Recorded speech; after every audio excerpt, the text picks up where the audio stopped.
నమస్కారం. ఈ రోజు మనం తెలంగాణ సచివాలయ చరిత్ర గురించి తెలుసుకుందాం.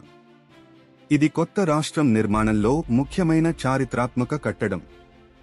సరే, దీని వెనుక చరిత్ర ఏమిటో చూద్దాం. 1956లో ఆంధ్ర రాష్ట్రం, తెలంగాణ ప్రాంతం కలిసినప్పుడు ఆంధ్రప్రదేశ్ అనే రాష్ట్రం ఏర్పడింది.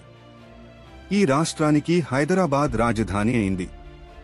ఆ సమయంలో సచివాలయం ఆంధ్రప్రదేశ్ ప్రభుత్వానికి ప్రధాన కేంద్రంగా ఉండేది. సచివాలయం నందు ముఖ్యమైన విధానాలు, కార్యాలు నిర్వహించబడేవి. 2014లో తెలంగాణ రాష్ట్రం ప్రత్యేక రాష్ట్రంగా ఏర్పడింది. ఈ సమయంలో సచివాలయం తెలంగాణకు ప్రత్యేక కేంద్రంగా మారింది.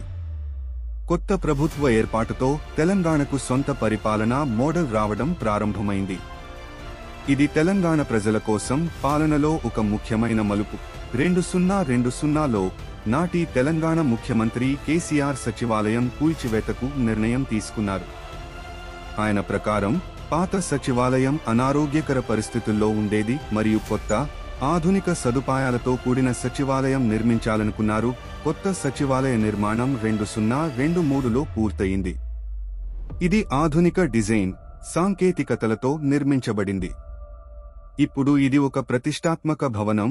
తెలంగాణ ప్రభుత్వం అన్ని ముఖ్య కార్యక్రమాలు ఇక్కడ నిర్వహిస్తుంది. కొత్త సచివాలయం అత్యంత ఆధునిక సదుపాయాలతో 7 అంతస్తులతో నిర్మించబడింది.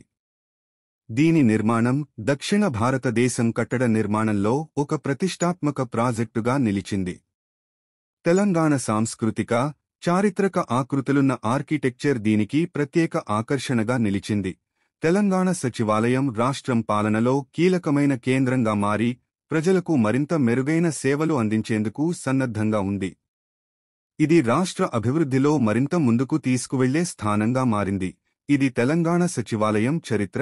మీరు ఈ వీడియో ఇష్టపడితే లైక్ చేయండి, కామెంట్ చేయండి మరియు మా ఛానల్కు సబ్స్క్రైబ్ చేయండి. ఇక మరిన్ని విషయాలతో మళ్ళీ కలుద్దాం. ధన్యవాదాలు.